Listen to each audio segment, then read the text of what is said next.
Chapter 37. The South Pole. I rushed onto the platform. Yes, the open sea with but a few scattered pieces of ice and moving icebergs. A long stretch of sea, a world of birds in the air, and myriads of fishes under those waters, which varied from intense blue to olive green according to the bottom. The thermometer marked 3 degrees C, above zero. It was comparatively spring, shut up as we were behind this iceberg, whose lengthened mass was dimly seen on our northern horizon. "Are we at the pole?" I asked the captain with a beating heart. "I do not know," he replied. "At noon I will take our bearings." "But will the sun show himself through this fog?" said I, looking at the leaden sky. "However little it shows, it will be enough," replied the captain. About 10 miles south, a solitary island rose to a height of 104 yards. We made for it, but carefully, for the sea might be strewn with banks. 1 hour afterwards we had reached it. 2 hours later we had made the round of it. It measured 4 or 5 miles in circumference. A narrow canal separated it from a considerable stretch of land, perhaps a continent, for we could not see its limits. The existence of this land seemed to give some color to Maury's theory. The ingenious American has remarked that between the South Pole and the 60th parallel, the sea is covered with floating ice of enormous size, which is never met with in the North Atlantic. From this fact he has drawn the conclusion that the Antarctic Circle encloses considerable continents, as icebergs cannot form in open sea, but only on the coasts. According to these calculations, the mass of ice surrounding the southern pole forms a vast cap, the circumference of which must be at least 2,500 miles. But the Nautilus, for fear of running aground, had stopped about 3 cable lengths from a strand over which reared a superb heap of rocks. The boat was launched. The captain, 2 of his men, bearing instruments, Conseil, and myself were in it. It was 10 in the morning. I had not seen Ned Land. Doubtless the Canadian did not wish to admit the presence of the South Pole. A few strokes of the oar brought us to the sand, where we ran ashore. Conseil was going to jump onto the land when I held him back. "Sir," said I to Captain Nemo, "to you belongs the honor of first setting foot on this land." "Yes, sir," said the captain, "and if I do not hesitate to tread this South Pole, it is because, up to this time, no human being has left a trace there." Saying this, he jumped lightly onto the sand. His heart beat with emotion. He climbed a rock, sloping to a little promontory, and there, with his arms crossed, mute and motionless, and with an eager look, he seemed to take possession of these southern regions. After 5 minutes passed in this ecstasy, he turned to us. "When you like, sir." I landed, followed by Conseil, leaving the 2 men in the boat. For a long way the soil was composed of a reddish sandy stone, something like crushed brick, scoriae, streams of lava, and pumice stones. One could not mistake its volcanic origin. In some parts, slight curls of smoke emitted a sulphurous smell, proving that the internal fires had lost nothing of their expansive powers, though, having climbed a high acclivity, I could see no volcano for a radius of several miles. We know that in those Antarctic countries, James Ross found 2 craters, the Erebus and Terror, in full activity on the 167th meridian, latitude 77 degrees 32 minutes. The vegetation of this desolate continent seemed to me much restricted. Some lichens lay upon the black rocks, some microscopic plants, rudimentary diatomas, a kind of cells placed between 2 quartz shells. Long purple and scarlet weed supported on little swimming bladders, which the breaking of the waves brought to the shore. These constituted the meager flora of this region. The shore was strewn with mollusks, little mussels, and limpets. I also saw myriads of northern Cleos, 1¼ inches long, of which a whale would swallow a whole world at a mouthful, and some perfect sea butterflies, animating the waters on the skirts of the shore. There appeared on the high bottoms some coral shrubs, of the kind which, according to James Ross, live in the Antarctic seas to the depth of more than 1,000 yards. Then there were little kingfishers and starfish studding the soil. But where life abounded most was in the air. There thousands of birds fluttered and flew of all kinds, deafening us with their cries. Others crowded the rock, looking at us as we passed by without fear and pressing familiarly close by our feet. There were penguins, so agile in the water, heavy and awkward as they are on the ground. They were uttering harsh cries, a large assembly, sober in gesture, but extravagant in clamor. Albatrosses passed in the air, the expanse of their wings being at least 4.5 yards, and justly called the vultures of the ocean. Some gigantic petrels, and some damiers, a kind of small duck, the underpart of whose body is black and white. Then there were a whole series of petrels, some whitish, with brown-bordered wings, others blue, peculiar to the Antarctic seas, and so oily, as I told Conseil, that the inhabitants of the Faroe Islands had nothing to do before lighting them but to put a wick in. "A little more," said Conseil, "and they would be perfect lamps." After that, we cannot expect nature to have previously furnished them with wicks. About 1/2 mile farther on the soil was riddled with ruffs' nests, a sort of laying ground, out of which many birds were issuing. Captain Nemo had some hundreds hunted. They uttered a cry like the braying of an ass, were about the size of a goose, slate color on the body, white beneath, with a yellow line round their throats. They allowed themselves to be killed with a stone, never trying to escape. But the fog did not lift, and at 11 the sun had not yet shown itself. Its absence made me uneasy. Without it, no observations were possible. How, then, could we decide whether we had reached the pole? When I rejoined Captain Nemo, I found him leaning on a piece of rock, silently watching the sky. He seemed impatient and vexed. But what was to be done? This rash and powerful man could not command the sun as he did the sea. Noon arrived without the orb of day showing itself for an instant. We could not even tell its position behind the curtain of fog, and soon the fog turned to snow. "Till tomorrow," said the captain quietly, and we returned to the Nautilus amid these atmospheric disturbances. The tempest of snow continued till the next day. It was impossible to remain on the platform. From the saloon, where I was taking notes of incidents happening during this excursion to the polar continent, I could hear the cries of petrels and albatrosses sporting in the midst of this violent storm. The Nautilus did not remain motionless, but skirted the coast, advancing 10 miles more to the south in the half-light left by the sun as it skirted the edge of the horizon. The next day, the 20th of March, the snow had ceased. The cold was a little greater, the thermometer showing 2 degrees below zero. The fog was rising, and I hoped that that day our observations might be taken. Captain Nemo not having yet appeared, the boat took Conseil and myself to land. The soil was still of the same volcanic nature. Everywhere were traces of lava, scoriae, and basalt, but the crater which had vomited them I could not see.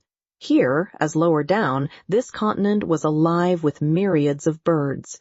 But their rule was now divided with large troops of sea mammals, looking at us with their soft eyes.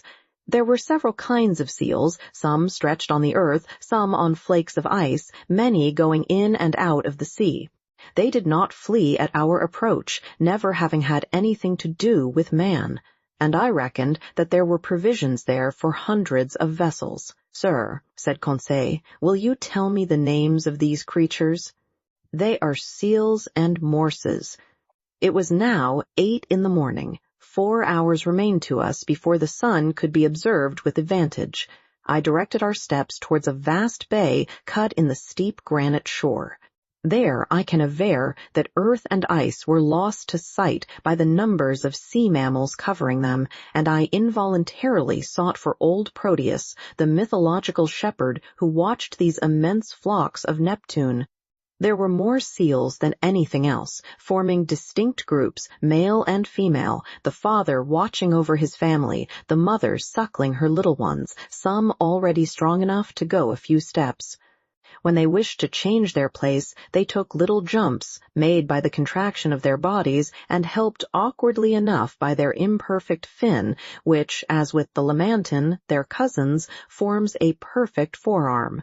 I should say that in the water, which is their element, the spine of these creatures is flexible. With smooth and close skin and webbed feet, they swim admirably. In resting on the earth, they take the most graceful attitudes.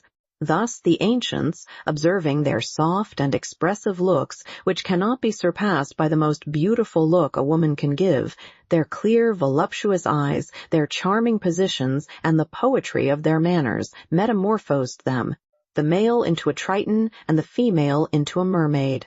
I made Conseil notice the considerable development of the lobes of the brain in these interesting cetaceans. No mammal, except man, has such a quantity of brain matter. They are also capable of receiving a certain amount of education, are easily domesticated, and I think, with other naturalists, that if properly taught, they would be of great service as fishing dogs. The greater part of them slept on the rocks or on the sand.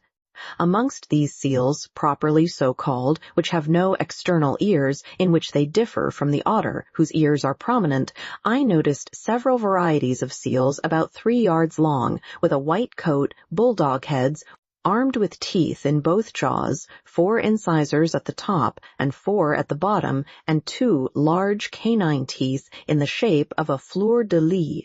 Amongst them glided sea elephants, a kind of seal, with short, flexible trunks. The giants of this species measured 20 feet round and 10 yards and a half in length, but they did not move as we approached. "These creatures are not dangerous?" asked Conseil. "No, not unless you attack them. When they have to defend their young, their rage is terrible, and it is not uncommon for them to break the fishing boats to pieces." "They are quite right," said Conseil. "I do not say they are not." 2 miles farther on, we were stopped by the promontory which shelters the bay from the southerly winds. Beyond it, we heard loud bellowings such as a troop of ruminants would produce. "Good," said Conseil, "a concert of bulls." "No, a concert of morses. They are fighting." "They are either fighting or playing." We now began to climb the blackish rocks, amid unforeseen stumbles and over stones which the ice made slippery. More than once I rolled over at the expense of my loins. Conseil, more prudent or more steady, did not stumble and helped me up, saying, "If, sir, you would have the kindness to take wider steps, you would preserve your equilibrium better." Arrived at the upper ridge of the promontory, I saw a vast white plain covered with morses. They were playing amongst themselves, and what we heard were bellowings of pleasure, not of anger. As I passed these curious animals, I could examine them leisurely, for they did not move.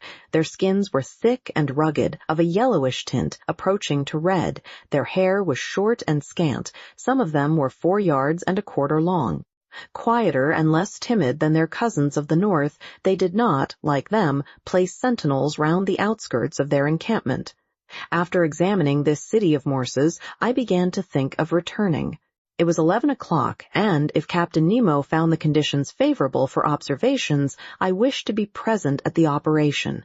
We followed a narrow pathway running along the summit of the steep shore.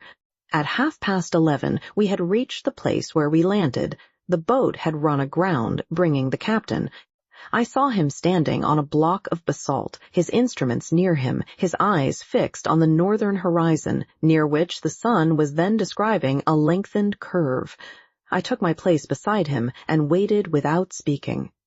Noon arrived, and, as before, the sun did not appear. It was a fatality. Observations were still wanting. If not accomplished tomorrow, we must give up all idea of taking any. We were indeed exactly at the 20th of March. Tomorrow, the 21st, would be the equinox. The sun would disappear behind the horizon for 6 months, and with its disappearance, the long polar night would begin. Since the September equinox, it had emerged from the northern horizon, rising by lengthened spirals up to the 21st of December. At this period, the summer solstice of the northern regions, it had begun to descend, and tomorrow was to shed its last rays upon them. I communicated my fears and observations to Captain Nemo. "You are right, Mr. Aronnax," said he. "If tomorrow I cannot take the altitude of the sun, I shall not be able to do it for 6 months.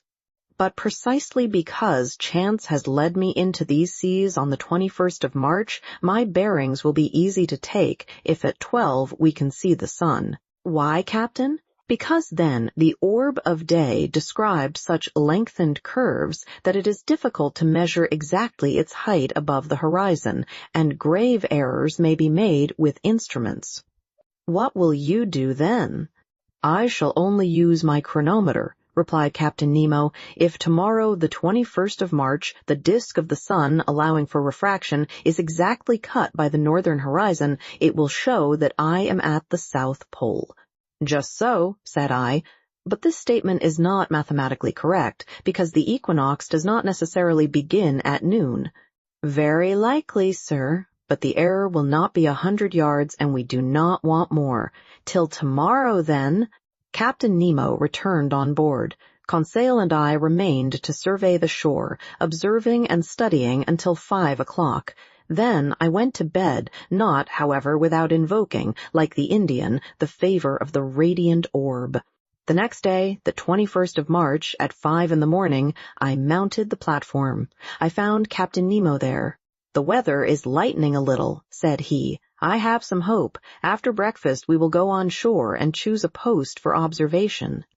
That point settled, I sought Ned Land. I wanted to take him with me, but the obstinate Canadian refused, and I saw that his taciturnity and his bad humor grew day by day.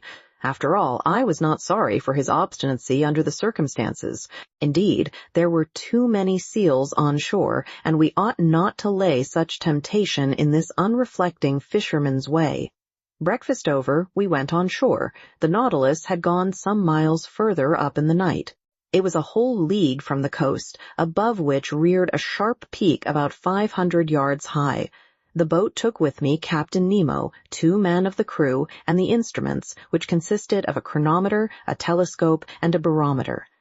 While crossing, I saw numerous whales belonging to the 3 kinds peculiar to the southern seas: the whale, or the English right whale, which has no dorsal fin; the humpback, with reeved chest and large whitish fins which, in spite of its name, do not form wings; and the finback, of a yellowish-brown, the liveliest of all the cetacea. This powerful creature is heard a long way off when he throws to a great height columns of air and vapor, which look like whirlwinds of smoke.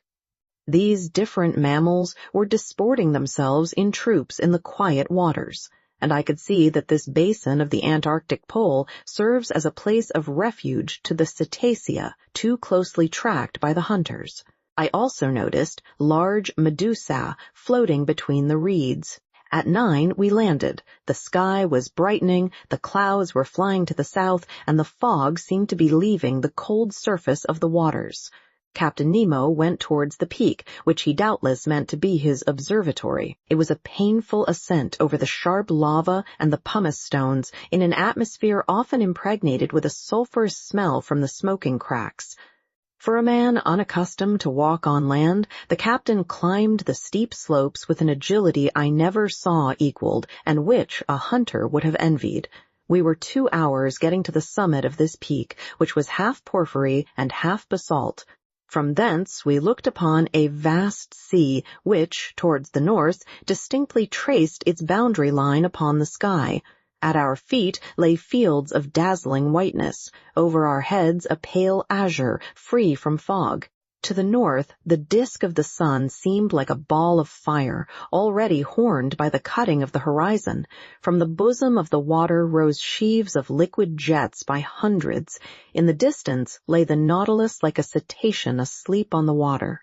Behind us, to the south and east, an immense country and a chaotic heap of rocks and ice, the limits of which were not visible. On arriving at the summit, Captain Nemo carefully took the mean height of the barometer, for he would have to consider that in taking his observations. At 11:45 the sun, then seen only by refraction, looked like a golden disk shedding its last rays upon this deserted continent and seas which never man had yet plowed. Captain Nemo, furnished with a lenticular glass which, by means of a mirror, corrected the refraction, watched the orb sinking below the horizon by degrees, following a lengthened diagonal. I held the chronometer. My heart beat fast. If the disappearance of the half-disk of the sun coincided with 12 o'clock on the chronometer, we were at the pole itself. 12! I exclaimed. The South Pole, replied Captain Nemo in a grave voice, handing me the glass, which showed the orb cut in exactly equal parts by the horizon. I looked at the last rays crowning the peak and the shadows mounting by degrees up its slopes. At that moment, Captain Nemo, resting with his hand on my shoulder, said, I, Captain Nemo, on this 21st day of March, 1868, have reached the South Pole on the 90th degree, and I take possession of this part of the globe equal to 1/6 of the known continents. In whose name, Captain? In my own, sir. Saying which, Captain Nemo unfurled a black banner bearing an N in gold quartered on its bunting. Then, turning towards the orb of day, whose last rays lapped the horizon of the sea, he exclaimed, Adieu, sun! Disappear, thou radiant orb! Rest beneath this open sea, and let a night of 6 months spread its shadows over my new domains. Chapter 38. Accident or Incident. The next day, the 22nd of March, at 6 in the morning, preparations for departure were begun. The last gleams of twilight were melting into night. The cold was great. The constellations shone with wonderful intensity. In the zenith glittered that wondrous Southern Cross, the polar bear of Antarctic regions. The thermometer showed 12 below zero, and when the wind freshened, it was most biting. Flakes of ice increased on the open water. The sea seemed everywhere alike. Numerous blackish patches spread on the surface, showing the formation of fresh ice. Evidently, the southern basin, frozen during the 6 winter months, was absolutely inaccessible. What became of the whales in that time? Doubtless they went beneath the icebergs, seeking more practicable seas. As to the seals and morses, accustomed to live in a hard climate, they remained on these icy shores. These creatures have the instinct to break holes in the ice field and to keep them open. To these holes they come for breath. When the birds, driven away by the cold, have emigrated to the north, these sea mammals remain sole masters of the polar continent. But the reservoirs were filling with water, and the Nautilus was slowly descending. At 1,000 feet deep, it stopped. Its screw beat the waves, and it advanced straight towards the north at a speed of 15 miles an hour. Towards night, it was already floating under the immense body of the iceberg. At 3 in the morning, I was awakened by a violent shock. I sat up in my bed and listened in the darkness, when I was thrown into the middle of the room. The Nautilus, after having struck, had rebounded violently. I groped along the partition and by the staircase to the saloon, which was lit by the luminous ceiling. The furniture was upset. Fortunately, the windows were firmly set and had held fast. The pictures on the starboard side, from being no longer vertical, were clinging to the paper, whilst those of the port side were hanging at least a foot from the wall. The Nautilus was lying on its starboard side, perfectly motionless. I heard footsteps and a confusion of voices, but Captain Nemo did not appear.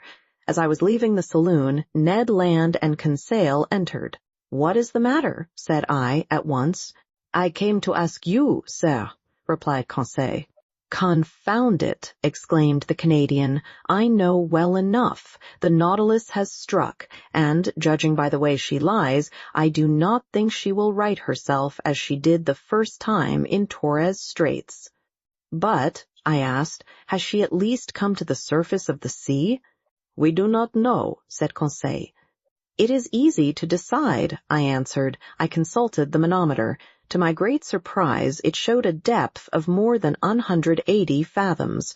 "What does that mean?" I exclaimed. "We must ask Captain Nemo," said Conseil. "But where shall we find him?" said Ned Land. "Follow me," said I to my companions. We left the saloon. There was no one in the library. At the center staircase by the berths of the ship's crew, there was no one. I thought that Captain Nemo must be in the pilot's cage. It was best to wait. We all returned to the saloon. For 20 minutes we remained thus, trying to hear the slightest noise which might be made on board the Nautilus when Captain Nemo entered. He seemed not to see us. His face, generally so impassive, showed signs of uneasiness.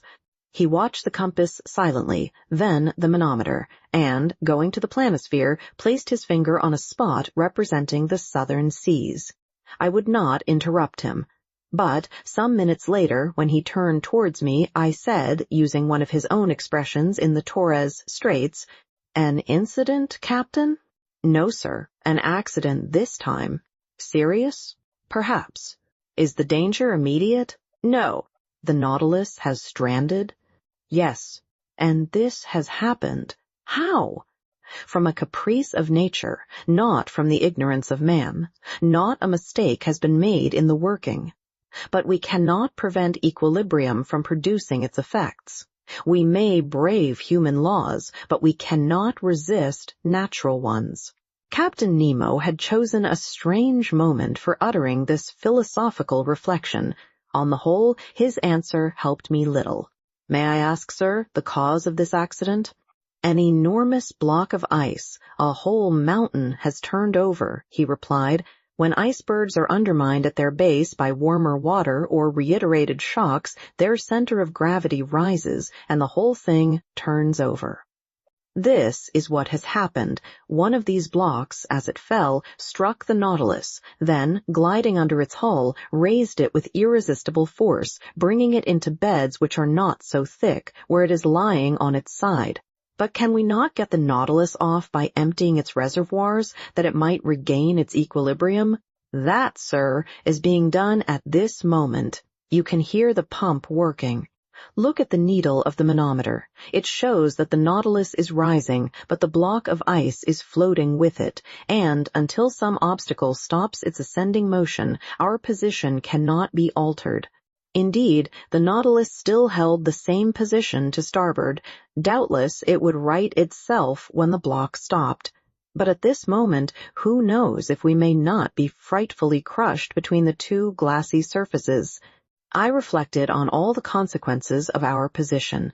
Captain Nemo never took his eyes off the manometer. Since the fall of the iceberg, the Nautilus had risen about 150 feet, but it still made the same angle with the perpendicular. Suddenly, a slight movement was felt in the hold. Evidently, it was righting a little. Things hanging in the saloon were sensibly returning to their normal position. The partitions were nearing the upright. No one spoke. With beating hearts, we watched and felt the straightening. The boards became horizontal under our feet. 10 minutes passed. "At last we have righted," I exclaimed. "Yes," said Captain Nemo, going to the door of the saloon. "But are we floating?" I asked. "Certainly," he replied, "since the reservoirs are not empty, and, when empty, the Nautilus must rise to the surface of the sea." We were in open sea, but at a distance of about 10 yards on either side of the Nautilus rose a dazzling wall of ice, above and beneath the same wall. Above, because the lower surface of the iceberg stretched over us like an immense ceiling. Beneath, because the overturned block, having slid by degrees, had found a resting place on the lateral walls which kept it in that position. The Nautilus was really imprisoned in a perfect tunnel of ice, more than 20 yards in breadth, filled with quiet water. It was easy to get out of it by going either forward or backward, and then make a free passage under the iceberg, some hundreds of yards deeper. The luminous ceiling had been extinguished, but the saloon was still resplendent with intense light. It was the powerful reflection from the glass partition sent violently back to the sheets of the lantern. I cannot describe the effect of the voltaic rays upon the great blocks so capriciously cut. Upon every angle, every ridge, every facet was thrown a different light, according to the nature of the veins running through the ice. A dazzling mine of gems, particularly of sapphires, their blue rays crossing with the green of the emerald. Here and there were opal shades of wonderful softness, running through bright spots like diamonds of fire, the brilliancy of which the eye could not bear. The power of the lantern seemed increased 100-fold, like a lamp through the lenticular plates of a first-class lighthouse. "How beautiful! How beautiful!" cried Conseil. "Yes," I said, "it is a wonderful sight, is it not, Ned?" "Yes, confound it, yes," answered Ned Land. "It is superb. I am mad at being obliged to admit it. No one has ever seen anything like it, but the sight may cost us dear. And, if I must say all, I think we are seeing here things which God never intended man to see." Ned was right. It was too beautiful. Suddenly, a cry from Conseil made me turn. "What is it?" I asked. "Shut your eyes, sir. Do not look, sir." Saying which, Conseil clapped his hands over his eyes. "But what is the matter, my boy?" "I am dazzled, blinded." My eyes turned involuntarily towards the glass, but I could not stand the fire, which seemed to devour them. I understood what had happened. The Nautilus had put on full speed. All the quiet luster of the ice walls was at once changed into flashes of lightning. The fire from these myriads of diamonds was blinding. It required some time to calm our troubled looks.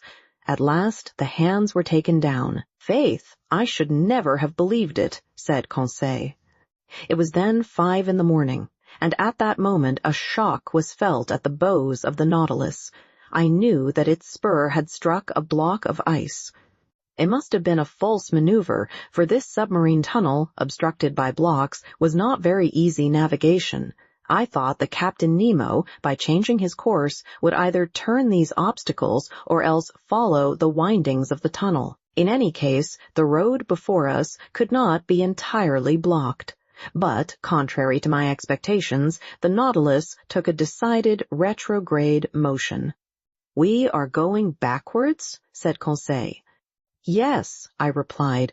"This end of the tunnel can have no egress. And then—" "Then," said I, "the working is easy. We must go back again and go out at the southern opening. That is all."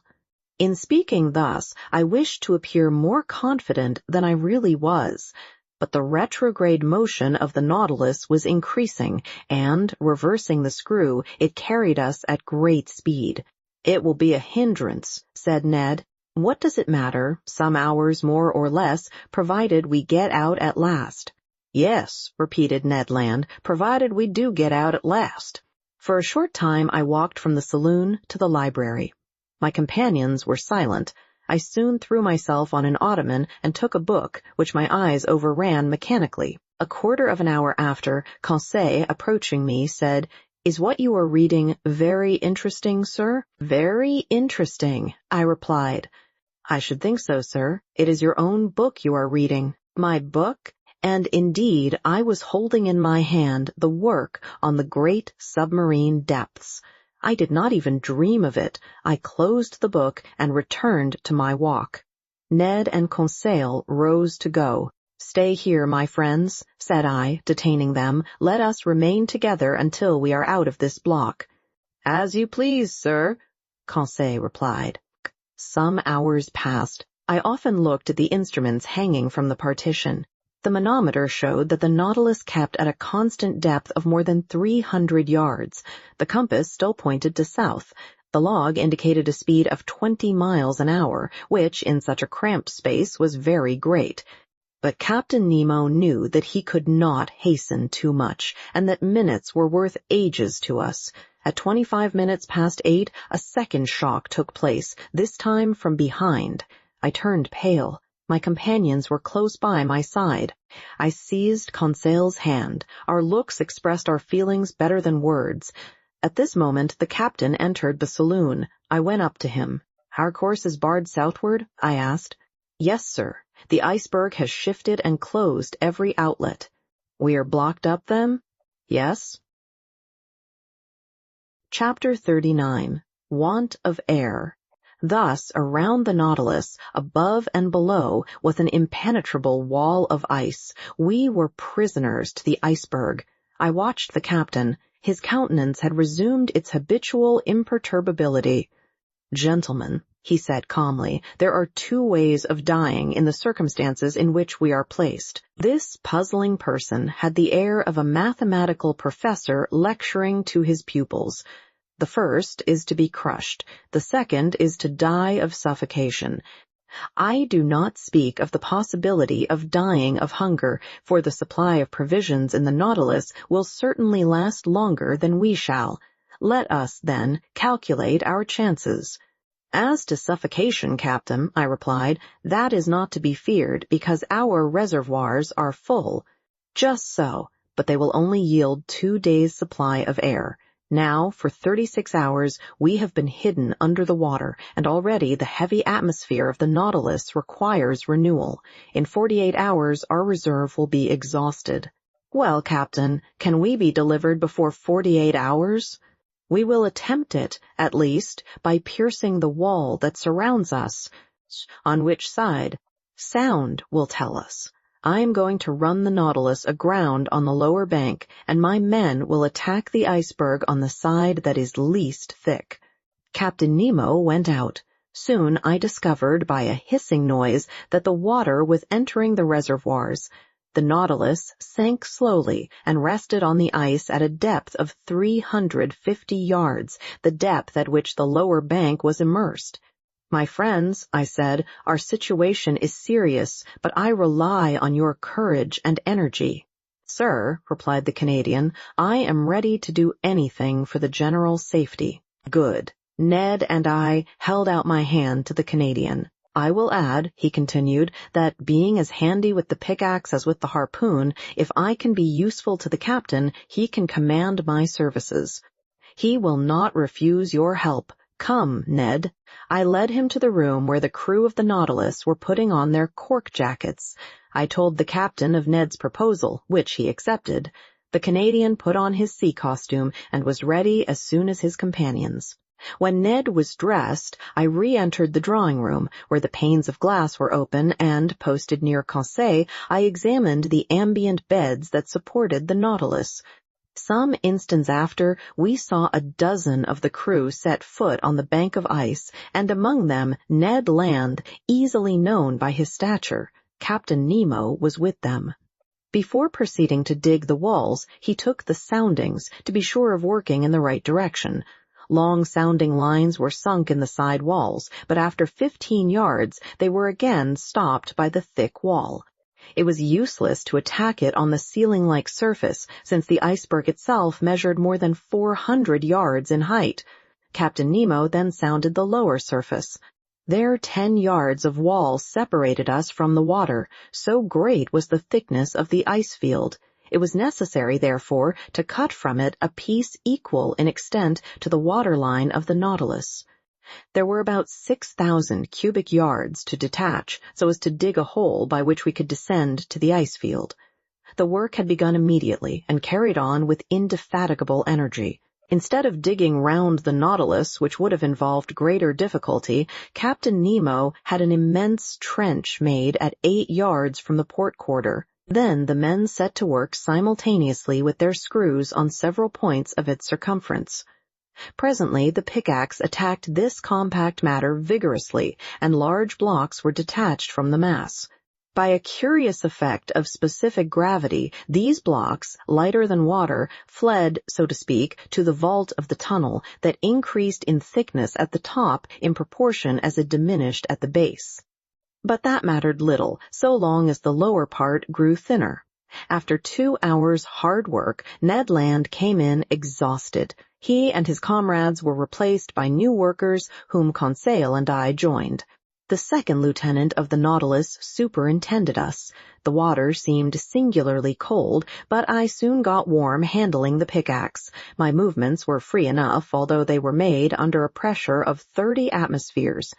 When I re-entered, after working 2 hours, to take some food and rest, I found a perceptible difference between the pure fluid with which the Rouquayrol engine supplied me and the atmosphere of the Nautilus, already charged with carbonic acid.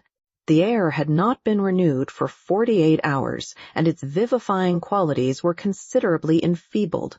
However, after a lapse of 12 hours, we had only raised a block of ice 1 yard thick on the marked surface, which was about 600 cubic yards. Reckoning that it took 12 hours to accomplish this much, it would take 5 nights and 4 days to bring this enterprise to a satisfactory conclusion. 5 nights and 4 days. And we have only air enough for 2 days in the reservoirs. Without taking into account, said Ned, that even if we get out of this infernal prison, we shall also be imprisoned under the iceberg, shut out from all possible communication with the atmosphere. True enough.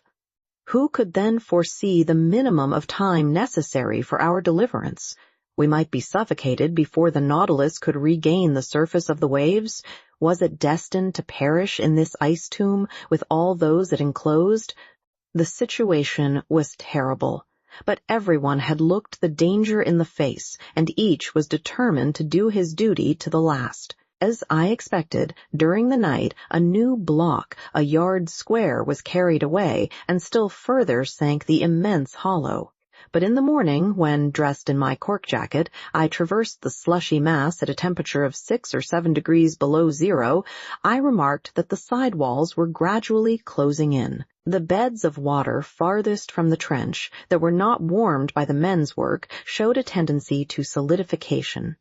In presence of this new and imminent danger, what would become of our chances of safety, and how hinder the solidification of this liquid medium that would burst the partitions of the Nautilus like glass?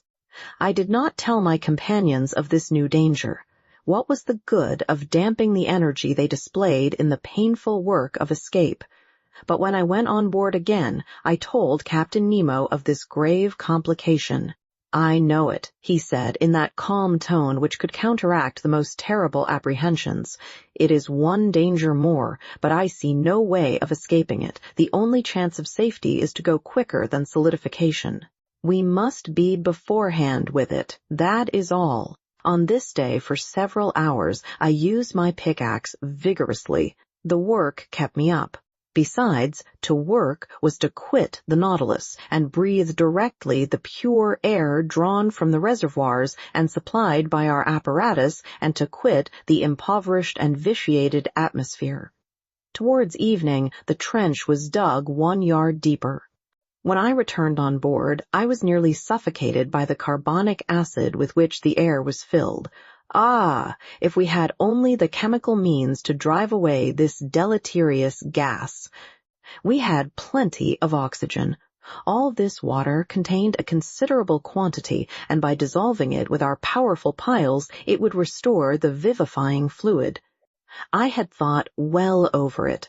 But of what good was that, since the carbonic acid produced by our respiration had invaded every part of the vessel?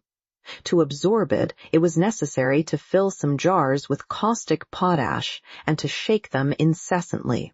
Now this substance was wanting on board, and nothing could replace it.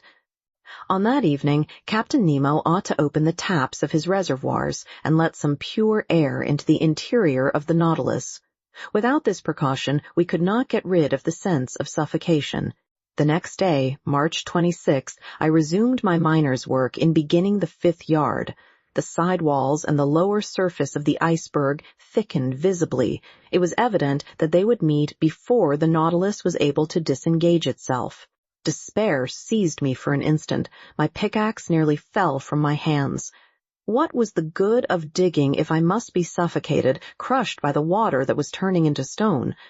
A punishment that the ferocity of the savages even would not have invented. Just then Captain Nemo passed near me. I touched his hand and showed him the walls of our prison. The wall to port had advanced to at least 4 yards from the hull of the Nautilus. The captain understood me and signed me to follow him. We went on board. I took off my cork jacket and accompanied him into the drawing-room. Aronnax, we must attempt some desperate means, or we shall be sealed up in this solidified water as in cement." "Yes, but what is to be done?" "Ah, if my Nautilus were strong enough to bear this pressure without being crushed—" "Well?" I asked, not catching the captain's idea. "Do you not understand," he replied, "that this congelation of water will help us? Do you not see that by its solidification it would burst through this field of ice that imprisons us as, when it freezes, it bursts the hardest stones? Do you not perceive that it would be an agent of safety instead of destruction?" "Yes, Captain, perhaps. But whatever resistance to crushing the Nautilus possesses, it could not support this terrible pressure and would be flattened like an iron plate." "I know it, sir. Therefore we must not reckon on the aid of nature, but on our own exertions. We must stop this solidification. Not only will the sidewalls be pressed together, but there is not 10 feet of water before or behind the Nautilus. The congelation gains on us on all sides. How long will the air in the reservoirs last for us to breathe on board?" The captain looked in my face. "After tomorrow they will be empty." A cold sweat came over me. However, ought I to have been astonished at the answer? On March 22nd, the Nautilus was in the open polar seas. We were at 26 degrees. For 5 days we had lived on the reserve on board, and what was left of the respirable air must be kept for the workers. Even now, as I write, my recollection is still so vivid that an involuntary terror seizes me and my lungs seem to be without air. Meanwhile, Captain Nemo reflected silently, and evidently an idea had struck him. But he seemed to reject it. At last, these words escaped his lips. "Boiling water," he muttered. "Boiling water?" I cried. "Yes, sir. We are enclosed in a space that is relatively confined. Would not jets of boiling water, constantly injected by the pumps, raise the temperature in this part and stay the congelation?" "Let us try it," I said resolutely. "Let us try it, Professor." The thermometer then stood at 7 degrees outside. Captain Nemo took me to the galleys, where the vast distillatory machines stood that furnished the drinkable water by evaporation. They filled these with water, and all the electric heat from the piles was thrown through the worms bathed in the liquid. In a few minutes this water reached 100 degrees. It was directed towards the pumps, while fresh water replaced it in proportion. The heat developed by the troughs was such that cold water, drawn up from the sea after only having gone through the machines, came boiling into the body of the pump. The injection was begun, and 3 hours after the thermometer marked 6 degrees below zero outside, 1 degree was gained. 2 hours later the thermometer only marked 4 degrees. "We shall succeed," I said to the captain, after having anxiously watched the result of the operation. "I think," he answered, "that we shall not be crushed. We have no more suffocation to fear." During the night, the temperature of the water rose to 1 degree below zero. The injections could not carry it to a higher point. But, as the congelation of the seawater produces at least 2 degrees, I was at least reassured against the dangers of solidification. The next day, March 27th, 6 yards of ice had been cleared, 12 feet only remaining to be cleared away. There was yet 48 hours' work. The air could not be renewed in the interior of the Nautilus, and this day would make it worse. An intolerable weight oppressed me. Towards 3 o'clock in the evening, this feeling rose to a violent degree. Yawns dislocated my jaws. My lungs panted as they inhaled this burning fluid, which became rarefied more and more. A moral torpor took hold of me. I was powerless, almost unconscious. My brave Conseil, though exhibiting the same symptoms and suffering in the same manner, never left me. He took my hand and encouraged me, and I heard him murmur, "Oh, if I could only not breathe, so as to leave more air for my master." Tears came into my eyes on hearing him speak thus. If our situation to all was intolerable in the interior, with what haste and gladness would we put on our cork jackets to work in our turn? Pickaxes sounded on the frozen ice beds. Our arms ached, the skin was torn off our hands. But what were these fatigues? What did the wounds matter?